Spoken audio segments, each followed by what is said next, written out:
Hey YouTube, I don't know if you're like me and you've just finished the Venator to view angles like this. And then other angles that look like this. Only to go and put it on the shelf and all you can see is this. Still nice, but not as good as the top down view. Well, if you're looking to fix that, I've created two stands that hold the model at 45 degrees. The instructions will be linked in the description on my brick link. And the best part, they're free. The foot depth of the stand is 34 centimeters, so this is the minimum requirement for the shelf depth. With the new stand fitted, the model is reduced to 44 centimeters in depth, so this is the maximum of the shelf. But the height of the model is increased to 42 centimeters, so you will need a little extra headroom. Now, on to the step-by-step of how to fit the stand. Starting out, remove these two plates from the top of the Venator. These come off really easily. Next, you'll need to remove these two large main panels from the rear of the Venator. These are held in place by two red Technic pins, as you can see here, that tend to come out with the panel. Fortunately, the way that LEGO designs their models now, it's very easy to relocate these. Just pull them from the panels and put them in between these two yellow Technic 1x4 bricks, as you can see here.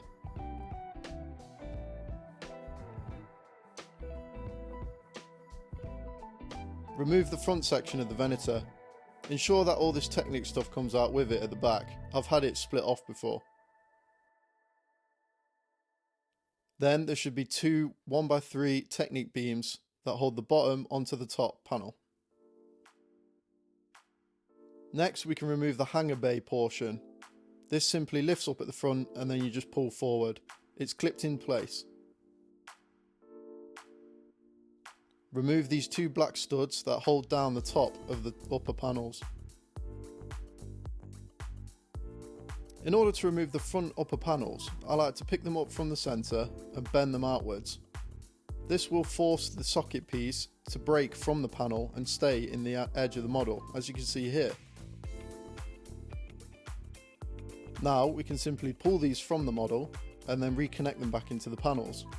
Again, the way that it's built, you can just simply take the yellow pieces, lift them up off the panel, reinsert the ball joint piece, and then place the 4x4 panel back on top. Repeat this for the front one as well.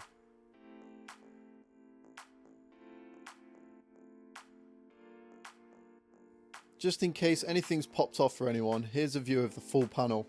The main sections that may fall off is where these 4x4 plates are. Once you confirm the fitment for the front and this rear section, we can put these to the side.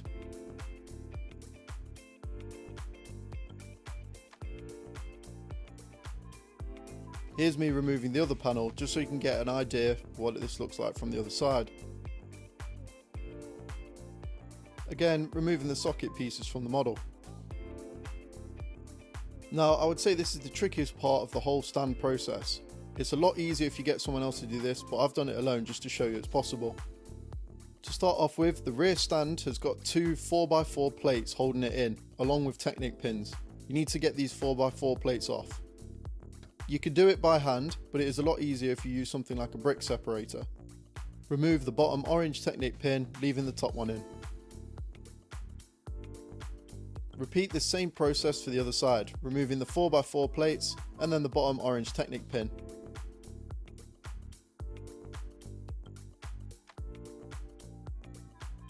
The front is a lot easier. It's got 4 orange Technic pins holding it in either side. I would start by removing the bottom 2 pins from either side. Now, whilst holding the model underneath or having someone else hold it, remove the final 4 pins, 2 from either side on the stand at the front.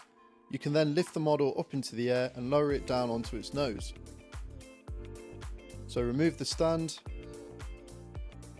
and then rest the front of the model down on the floor. The rear stand is exactly the same process. I just think it's a little harder because of the tower that's in the middle of the model. You can remove this if it makes it easier.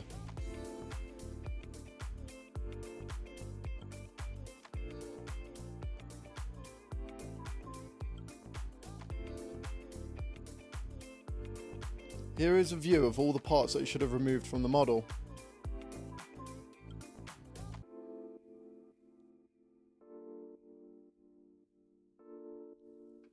We will be reusing all of these parts again, and the panels, but the stands, we don't need them anymore, so dispose of those however you see fit and bring in the new stands. I did want to point out, like the original stands, the new ones are slightly different. The rear is wider and the front is obviously slimmer, as you can see here. I would say this is the hardest bit, trying to install the rear stand. It is a lot easier, like I said, to have someone else hold the model, but you can do it by yourself. You need to wiggle the stand underneath and then try and put in one of the orange Technic pins either side. You only need one either side to hold it for now, and then move to the front stand.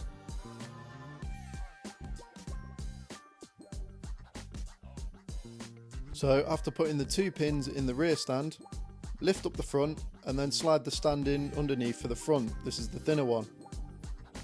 Then it's a similar process, you just need to get 2 Technic pins in the stand to hold up the model.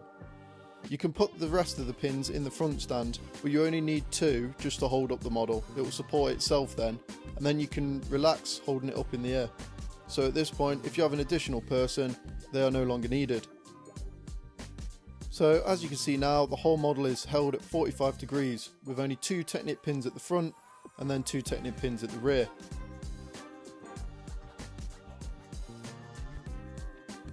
Personally, I would start by taking the front stand and adding in the remainder Technic pins. There should be 6 in total, 3 on either side. You may need to wiggle the stand around a little bit just to line up the holes.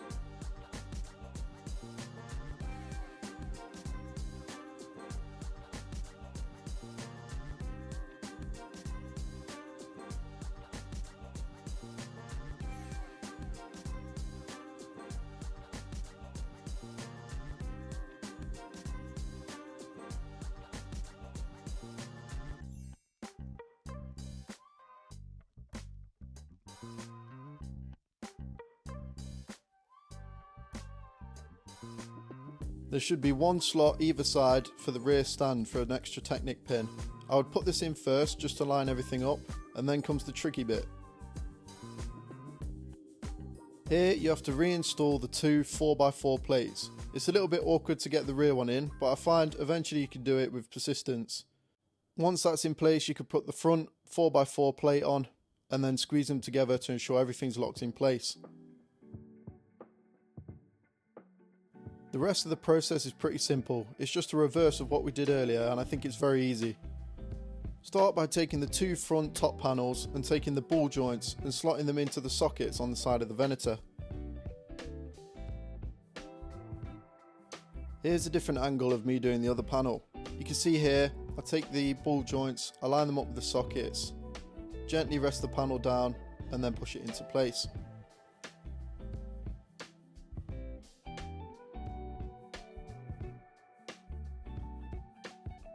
The only issue I did find is here with any of these 45-degree stands. The centre tends to sag a bit, so you could put some pieces here to hold it up.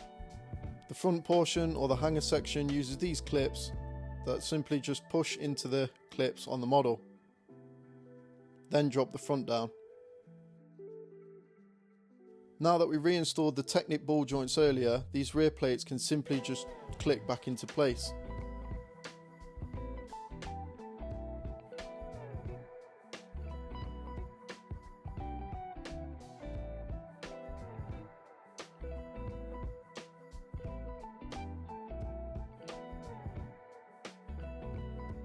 Then install these 2 plates to the top of the Venator.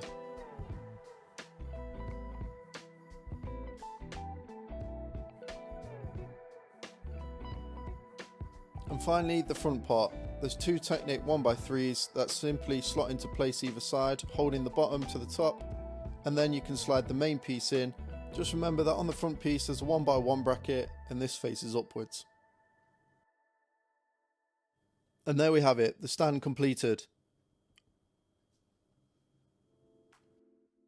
I did want to point out that it is very easy to move this model whilst it is on the stand. All you do is pick it up from the bottom as normal, carry the model around and place it down just as you would. I hope you've enjoyed this video and I hope you enjoy the model in its new orientation. Any feedback, comments or ideas would be great. Thanks for watching, stay tuned, see you next time.